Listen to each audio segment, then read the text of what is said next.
Well, tonight, a longtime senator is conceding defeat in the race for Senate District 26.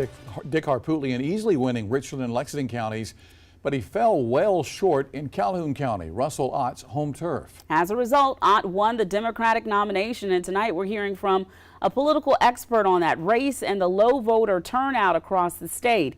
Here's Victoria Samuels.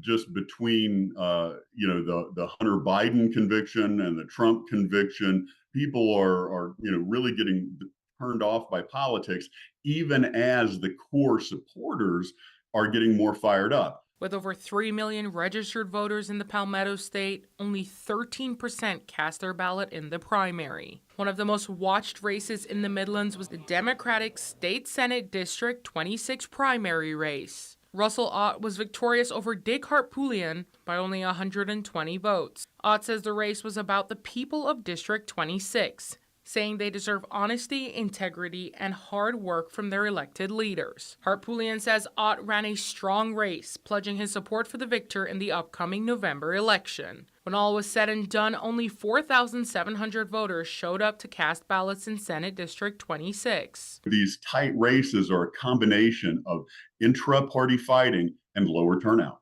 Another big race of the interest was in the Low Country. That's where Nancy Mace won the first congressional district Republican nomination, this time with the support of former President Trump. She had Trump's endorsement this time. She did not have it in a previous run, and she, was ahead of her opponents pretty handily.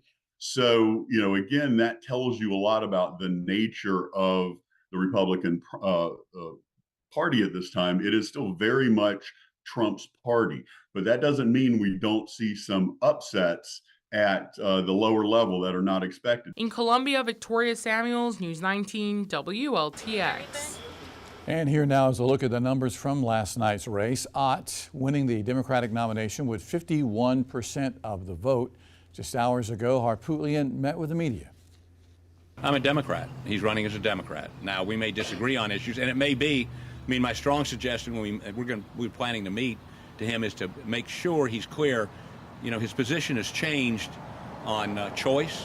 He says he voted against the heartbeat bill. If it truly has changed, then he needs to come into these neighborhoods where he lost dramatically yesterday and explain his sincerity on that position. He also indicated he voted against the conference committee report on guns. He needs to explain why.